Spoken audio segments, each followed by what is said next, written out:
बानरसेना जंगलों से दौड़कर क्यों घुसी महल के अंदर, और महल के अंदर घुसने के बाद में इतने सब बंदरों ने क्यों उत्पात मचाया, क्यों खिसियाकर इनको प्रताड़ित किया, क्या कारण था। और उसके बाद बंदरों ने किस तरह चिढ़ाया भी है और किस तरह से बाद में खुशियाँ मनाइयाँ, हंस भी रहे हैं, आपस में खुशी मना रहे हैं, एंजॉय कर रहे हैं। क्या वजह थी उस गुस्से में आने की और इस खुशी में आने की, जानिए। हनुमान जी के कुपित हो जाने पर इतनी ज़्यादा वानर सेना आ गई वहाँ कि बस सारे जितने भी उनके सेनापति और सेना के लोग थे, जो जो भी लोग वहाँ मौजूद थे उस महल के अंदर, उन सबको इतनी बुरी तरह से तितर बितर करके रख दिया था। और बंदरों ने जो उछल कूद चाहिए है। जय जय श्री राधे, जय श्री सीताराम, जय संकट मोचन हनुमान जी। आज के इस वीडियो में आपको देखने को मिलेगा किस तरह से बंदरों ने अकबर के महल में उत्पात मचाया था, और उत्पात क्यों मचाया। गोस्वामी तुलसीदास जी को, हनुमान तुलसीदास जी को अकबर ने बंदी क्यों बनाया, उनको अपने महल में क्यों बुलाया, इसका पूरा विस्तार से आपको देखने को भी मिलेगा, सुनने को भी मिलेगा। तो मैं कोशिश करूंगा कि आपके लिए पूरी सटीक जानकारी, और यह जानकारी बहुत पुरानी नहीं, मात्र सन 1565 ईस्वी में इतना बड़ा हनुमान जी का चमत्कार, मतलब हनुमान जी का क्रोध कह सकते हैं, हनुमान जी के कोप के कारण हनुमान जी जब कुपित हो गए। कुपित क्यों हो गए? क्योंकि वो अपने भक्तों को, अपने दासों को संकटों में नहीं दे सकते। वो स्वयं प्रभु श्री राम जी के दास हैं, लेकिन जो प्रभु श्री राम जी का गुणगान करता है अथवा प्रभु श्री राम जी को ध्याता है और उनको ध्याता है, वो जब संकट में हो, जिसकी वजह से संकट में हो, वो उसके लिए अच्छी तरह से दंडित करते हैं। और कैसे दंडित करते हैं वो आपको इस भाग में भी समझ में आएगा। हनुमान जी को जिस समय हनुमान जी ने रामचरितमानस की रचना की, और वैसे तो बचपन से ही आपकी जानकारी में होगा कि जब तुलसीदास जी का जन्म हुआ था तो उसी समय उनके मुंह से राम राम निकला था। यहाँ जो अकबर के साथ वारदात हुई है, अकबर के साथ जो घटना हुई है, वो बाकी बहुत सुनने और समझने लायक है। अकबर को जब ये पता चला कि तुलसीदास जी आम लोगों के बीच में किस तरीके से चमत्कार दिखाते हैं, जबकि यहाँ भाव दूसरा है, लेकिन वो मूढ़ बुद्धि अकबर उस चीज को नहीं समझ पा रहा। जिस प्रभु की कृपा को तुलसीदास जी उनकी कृपा, उनकी अनुकंपा मानते हैं, उसके लिए अकबर तुलसीदास जी का कोई जादू टोना, तंत्र मंत्र मानना है, और उसके लिए उसने अपने महल में बुलाया।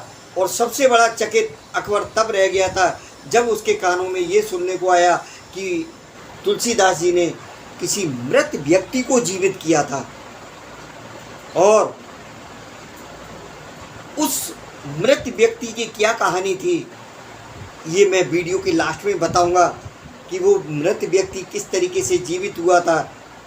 जिन्होंने सुन रखा है उन्होंने बहुत अच्छा है। अभी आप जो अकबर के महल में बंदरों ने उछल कूद मचाई है, अथवा बानर सेना ने, अथवा हनुमान जी की सेना ने जो उछल कूद मचाई है और दंडित किया है उसको अकबर के लिए, अथवा यूं कह सकते हैं कि हनुमान जी पर विशेष कृपा हुई प्रभु श्री राम जी की। तो दंड देने के भाव से अकबर हनुमान जी को बोलता है, हनुमान जी को नहीं, सॉरी, तुलसीदास जी को बोलता है कि आजकल मैंने सुना है आप काफ़ी चमत्कार कर रहे हैं, अपने एकाध चमत्कार को यहाँ दिखाइए, आपको महल में दिखाना होगा, फिर हम आपको बहुत बड़ा पुरस्कार भी देंगे। तुलसीदास जी हाथ जोड़ लेते हैं, महाराज ना मेरे पास कोई चमत्कार है, ना मेरे पास कोई मंत्र तंत्र ऐसी विद्या है, मैं तो अपने प्रभु श्री राम जी के नाम को, बस राम नाम का सुमिरन करता हूँ, और अभी तक जो भी कुछ हुआ है, जहाँ भी हुआ है, वो उस राम नाम के प्रभाव से हुआ है। अकबर फिर बोलता है, हनुमान, तुलसीदास जी आप मुझे घुमाइए मत, आप निश्चित रूप से चमत्कारी है और कुछ ना कुछ चमत्कार करते हैं, जो चमत्कार करते हैं हमें कोई ना कोई तो चमत्कार दिखाना ही पड़ेगा, और आप इस तरह से ना मना करें और ना हमें घुमाने की कोशिश करें। तुलसीदास जी कहते हैं, प्रभु मैंने आपको बता दिया, आप भी तो मुझसे जिद कर रहे हैं। जैसे ही उन्होंने जिद करने का कहा, अकबर गुस्से में आ जाता है और अपने सेनापति को, सिपाहियों को आदेश दे देता है कि इनको जंजीर से जकड़ दो और जकड़ के कैद खाने में डाल दो। जंजीर से जकड़ने का जब नाम लिया जाता है, तुलसीदास जी बस जो उनका एक सहारा है, राम नाम का सुमिरन करना, तो उस राम नाम का वो सुमिरन करते हैं मनी मन। और उसी समय उन्होंने हनुमान चालीसा को पहली बार पढ़ा था। हनुमान चालीसा को फिर उन्होंने क्रमबद्ध लिखा है। हनुमान जी ने प्रभु श्री राम जी का नाम लेकर के, और जैसे ही हनुमान चालीसा पढ़ना शुरू किया, देखिए यहाँ मैं हनुमान जी के बारे में और प्रभु श्री राम जी के बारे में आपको बता देता हूँ कि हमारे लिए हनुमान जी कौन है और प्रभु श्री राम जी कौन है। जो भी राम जी के उपासक हैं, राम नाम के उपासक हैं, उनके लिए ये मेरी टूटी फूटी जानकारी बहुत उपयोगी सिद्ध होगी। हम केवल राम नाम का सुमिरन कर सकते हैं, किंतु जब कोई बड़ा संकट है अथवा हम तुरंत प्रभाव देखना चाहते हैं, तो हमें संकट मोचन हनुमान जी को याद करना पड़ता है। और संकट मोचन हनुमान जी राम नाम में मग्न रहते हैं। तो आखिर अब आप सोच रहे होंगे कि राम का नाम लेने से अथवा राम को याद करने से सीधा सीधा समस्या का हल क्यों नहीं होता है, जो हनुमान जी को याद करना पड़ता है। एक मैं छोटा सा उदाहरण दे रहा हूँ। देखिए, आपके सामने कोई व्यक्ति जिसको आप जानते तो हैं, लेकिन व्यक्तिगत रूप से उसके स्वभाव को अथवा उसकी नीयत को नहीं जानते, जानते तो हैं। अगर वो व्यक्ति आपसे ये कहता है कि भाई साहब मुझे 10,000 रुपये दे दीजिए, आप 10,000 रुपये देने में भी संकोच करेंगे। क्यों करेंगे? क्योंकि आप जानते तो हैं कि ये मेरा स्नेही भी है, लेकिन नीयत के बारे में नहीं पता है। वहीं एक कोई ऐसा व्यक्ति जो आप के संकट के समय में भी काम आया हो और जो आपके लिए तन मन धन से तैयार रहता हो, तो वो 10,000 छोड़िए, अगर वो 50,000 रुपये भी मांगता है,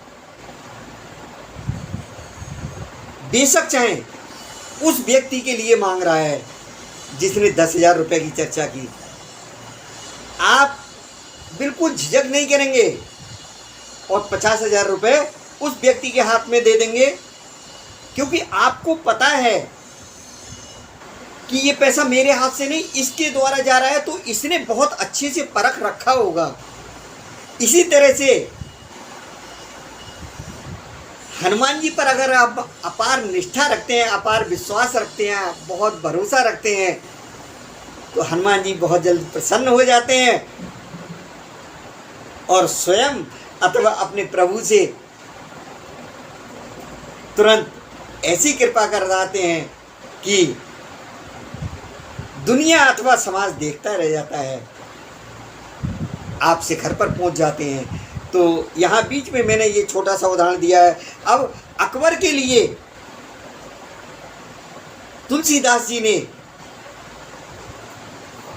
जो दिखाया, तुलसीदास जी ने नहीं, उनके आराध्य संकट मोचन हनुमान जी प्रभु श्री राम राम नाम ने जो वहाँ असर दिखाया है, उसको देखकर सुनकर आप चकित रह जाएंगे। जैसे ही हनुमान चालीसा पढ़ना शुरू किया, जय हनुमान ज्ञान गुण सागर, जय कपीस तिहु लोक उजागर, इस तरीके से उन्होंने क्रमबद्ध जैसे ही हनुमान चालीसा पढ़ना शुरू किया, और हनुमान जी के यह अत्यंत प्रिय हनुमान जी ने एक बार नहीं अनेकों बार इनसे मुलाकात की है। और ये घटना जो भी ये घटनाएं हैं, ये 400 से 500 साल के अंदर अंदर की हैं। ये जो घटना मैं बता रहा हूँ, ये 459 साल पहले, 459 ईयर्स अगो, 459 साल पहले, 459 साल पहले की ये घटना है। तो जैसे ही हनुमान जी का नाम लिया जाता है, हनुमान चालीसा वो पढ़ते हैं, हनुमान जी को आभास होता है कि मेरे दास अनुचर अथवा मेरे मित्रवत सखा प्रभु राम जी के सेवक, राम नाम का स्मरण करने वाले तुलसीदास जी को संकट में डाला है। वो संकट में डलते हुए जब देखते हैं, क्योंकि अकबर उनके जंजीरें पहनवा देता है, और जैसे ही जंजीरों को पकड़ करके दंड स्वरूप जब इधर उधर से उसके वो राक्षस अथवा उसके जो सिपाही हैं खींचते हैं, जंजीर टूट जाती है, वो दोनों अलग अलग गिरते हैं। क्योंकि ये प्रभाव किसका था? उस राम नाम का और उस संकट मोचन हनुमान जी की कृपा का। दोनों सिपाही इधर उधर गिर जाते हैं और उधर जो हनुमान जी की सेना है, वानर सेना है, वो जंगलों को पार करते हुए, उछल कूद मचाते हुए उसके महल के अंदर घुस जाती है। और जैसे ही महल के अंदर घुसती है सेना, तो वो जो भी महल के अंदर ये बने हुए होते हैं, क्या उसमें जगह जगह चढ़ करके, उछल कूद मचा करके जो सामान रखा होता है उस अकबर का, उस मुगल शासक का, वो सारा सामान वानर सेना गिरा देती है। और उधर जो जेल, जिस कैद खाने में कैद कराने के लिए बोला गया था, हालांकि वो जेल तक पहुंचे भी नहीं थे हनुमान जी। हनुमान जी महल में ही जंजीरों में जड़े हुए हैं। तो जिस कैद खाने में डालने के लिए बोला गया था, उस कैद खाने के भी ताले टूट जाते हैं और बंदर सब तोड़ फोड़ देते हैं, गेट को उखाड़ फेंकते हैं। कुछ सिपाही दौड़े दौड़े वहां पे आते हैं और वो घबराए हुए बोलते हैं, अरे हुजूर, बहुत गड़बड़ हो गया है, पता नहीं कहाँ से ऐसे बंदर आ गए हैं जो खिसियाए हुए, हम किसी तरह अपनी जान भगा के आए हैं। और बहुत से बानर इस महल में घुसने के लिए इधर की ओर दौड़ के आ रहे हैं। हुजूर, आप देखिए क्या करना है। इतना वो कह ही चुका होता है कि तमाम बानर सेना उसके मुख्य द्वार से अंदर को घुस के और इधर उधर उछल कूद मचाना शुरू कर देती है। किसी के पीछे लात मारती है, जो ज़्यादा हृष्ट पुष्ट बंदर होते हैं तो वो किसी के पीछे लात मारते हैं, किसी के आगे लात मारते हैं और उन्हें धक्का दे देते हैं। हुजूर भागिए, हुजूर भागिए, इस तरीके से लोग छुपने की कोशिश करते हैं और हुजूर भी ऊपर अटारी पे जा चढ़ते हैं। हुजूर मतलब जो मुगल शासक अकबर है। जब वो ऊपर चढ़ जाता है और वहां से ये सारा नज़ारा देखता है कि अरे सिपाहियों, इनके लिए कोई रोको रोको रोको, इन बंदरों को रोको। लेकिन कौन रोक पाए। उन सिपाहियों की इतनी बुरी हालत कर दी कि जो महल के अंदर थे उनकी हालत को तो वो मुगल शासक अकबर देख ही रहा था, लेकिन बाकी जो जेल की साइड में थे उनको भी बंदरों ने किसी को काटा, किसी को नोचा, किसी के थप्पड़ मारे, किसी के धक्का दिया, किसी के पीठ पे लात मारी, क्योंकि बंदरों से ज़्यादा फुर्तीला शायद ही कोई जानवर होता होगा। और यहाँ तो ये सब हनुमान जी के कृपा पात्र हैं, राम जी के कृपा पात्र हैं, राम जी का कार्य करने को आए हैं, तो उनमें तो चौगना बल और चौगनी शक्ति वैसे ही आ जाएगी। तो वो किसी के कंधों पे उछल कूद करते हैं, किसी को काट खाते हैं। इस तरीके से जब बार बार ये चिल्ला रहा है, कौन?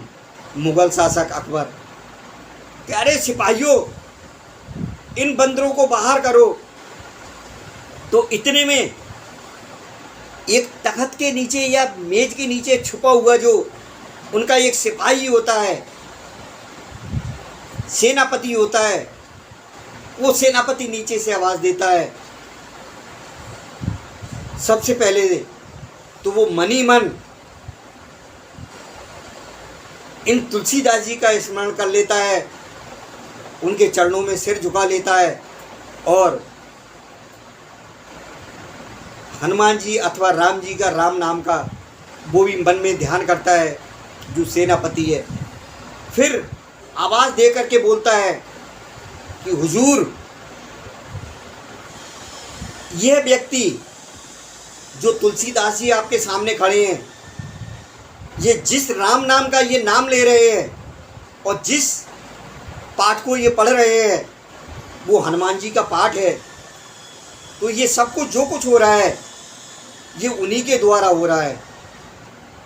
इसलिए इनको कैसे ही आज़ाद कराइए। मुगल शासक अकबर तुरंत ऊपर से आदेश दे देता है, सिपाहियों तुरंत बेड़ियों से मुक्त करो, और जैसे ये सम्मान के साथ रहते हैं उस तरीके से इनको सम्मान के साथ सबसे पहले तो इनकी बेड़ियां खोलो। मुगल शासक ऊपर से नीचे उतर के आता है और हनुमान जी कहते हैं, तुलसीदास जी कहते हैं कि अब कोई बंदर आपको परेशान नहीं करेंगे। वो मुगल शासक अकबर हाथ जोड़ करके तुलसीदास जी के चरणों में सिर नवा देता है और सिर नवाने के बाद उससे विनती करता है कि प्रभु, जो दुनिया को चला रहे हैं बाकी सारे करिश्मे उन्हीं के हैं। मैं भूल गया था अपनी सत्ता के आगे, अपनी शक्ति के आगे। मेरी गलती को क्षमा करें। इस तरह से हनुमान जी द्वारा वो पूरी सेना वापस जंगलों की ओर निकल जाती है और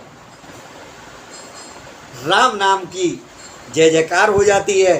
तुलसीदास जी कहते हैं अकबर से कि देखिए, ये थी राम नाम की महिमा, राम नाम का चमत्कार, प्रभु राम का चमत्कार, और साथ में हनुमान जी का क्रोध। आपने दोनों को ही देख लिया। तुलसीदास जी को बहुत सम्मान सहित उस महल में रहने के लिए बोला जाता है, लेकिन वो हाथ जोड़ लेते हैं और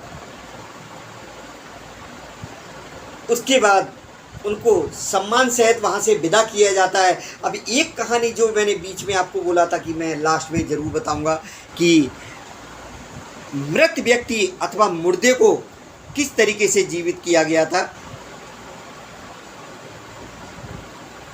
जब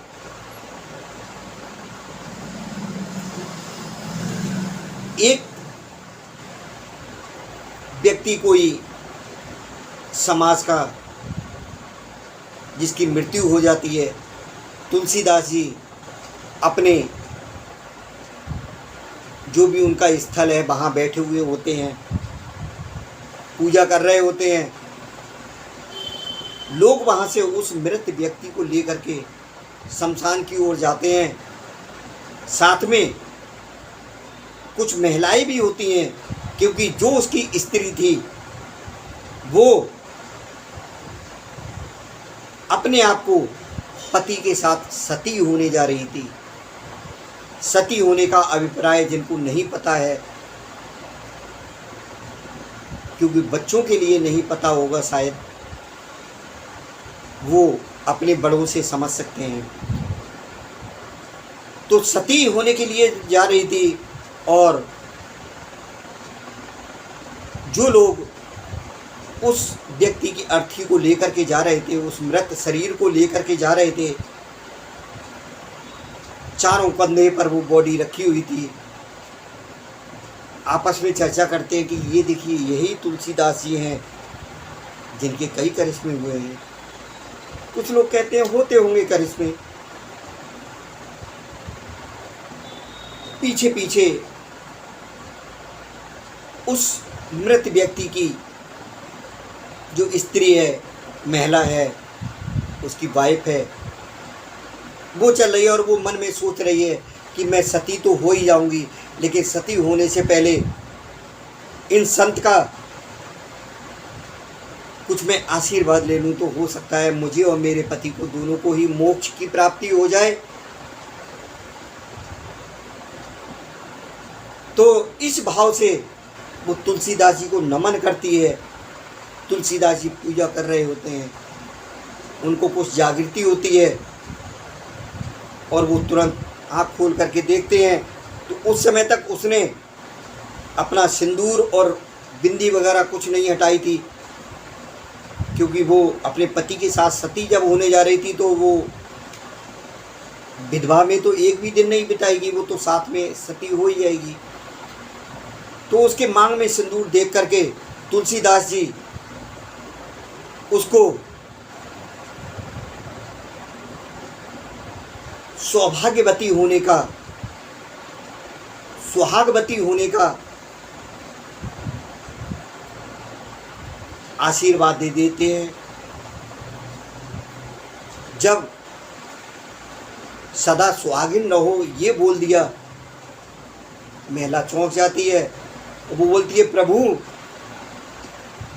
आपने मुझ पर ये कौन सा अपराध कर दिया, आपने ये क्या बोल दिया। मेरे पति की तो मृत्यु हो गई है, देखिए 4 लोग वो रुक के भी खड़े हो गए हैं, मैं तो उनके साथ सती होने का मैंने निश्चय किया है, लेकिन आपने तो ऐसा बोल दिया मुझे, ये कैसा अनर्थ हो गया। तुलसीदास जी थोड़ा सा प्रायश्चित करते हैं कि अरे ये तो मुझसे बहुत बड़ी गलती हो गई, लेकिन साथ में सांत्वना देते हुए कहते हैं कि इसमें भी कुछ प्रभु की मर्जी है। अगर मैंने आपको सदा सुहागिन रहो बोला है तो आप सदा सुहागिन रहेंगी। और उन्होंने इशारा किया कि आप इन, तो तुलसीदास जी ने उन महिला को भी कहा, उस स्त्री को भी कहा, और जो 4 लोग खड़े हुए थे उन्होंने इशारा किया कि इस मृत शरीर को थोड़ी देर के लिए यहाँ रख दीजिए। और जितने लोग साथ में चल रहे थे उनको बोला, देखिए हो सकता है प्रभु की कुछ मर्जी अलग है, आप थोड़ा देर प्रभु श्री राम जी के नाम का, राम नाम का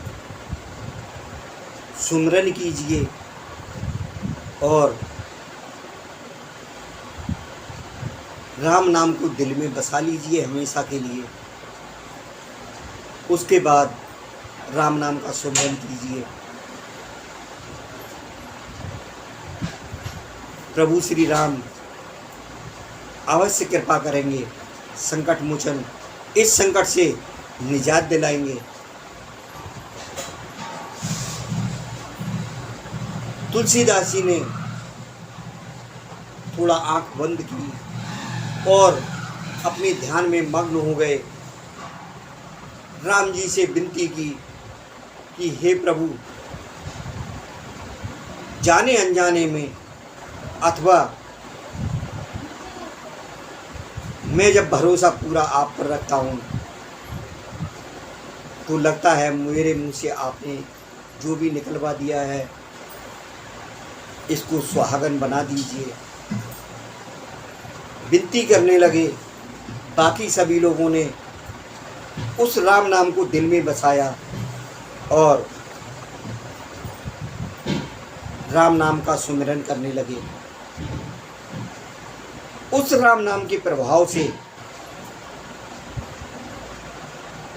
वो मृत व्यक्ति जीवित हो गया था, जिसको लेकर के उस मुगल शासक ने जो बार बार सवाल किया था, तुम्हारे बहुत चमत्कार हो रहे हैं और तुम्हें चमत्कार यहाँ भी कुछ दिखाना पड़ेगा। तो तुलसीदास जी के सामने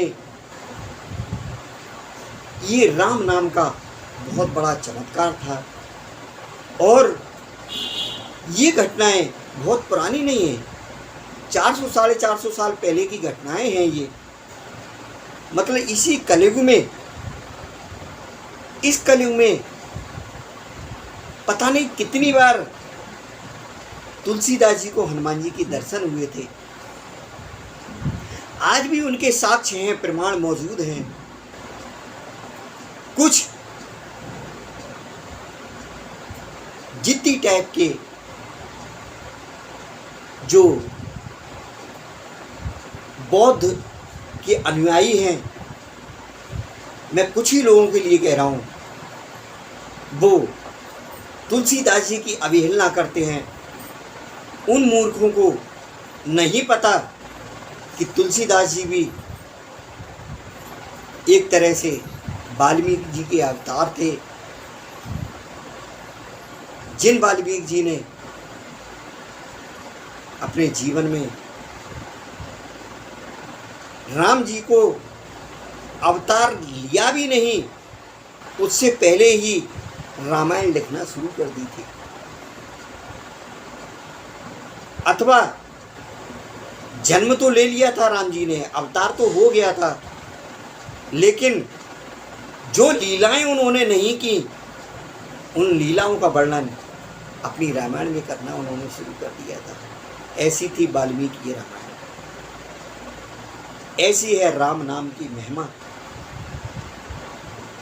तो इसके अलावा आगे और भी मैं आपको कुछ पिक्चर उस समय की दिखाता हूँ जब मुगल शासक ने हनुमान जी को बुलाया था। आगे आप देखिए, उससे पहले मेरी राम राम लीजिए।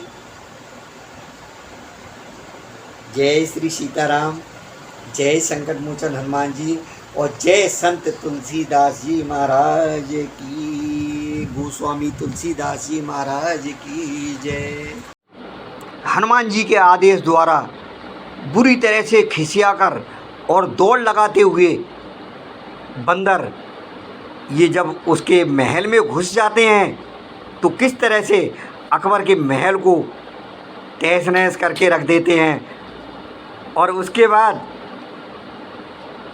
इन बंदरों ने इस महल में घुसने के बाद किस तरह से उछल कूद मचाई और खिसियाकर किस तरह से करतब दिखाए, वो सारा कुछ आप देखिए। और बाद में किस तरह से बंदरों ने खुशियाँ मनाई हैं, किस तरह से हंस रहे हैं। बंदरों की हंसी को भी देख लीजिए, किस तरह से बंदरों ने खुश होकर उस खुशी का इजहार किया है। जय श्री सीताराम।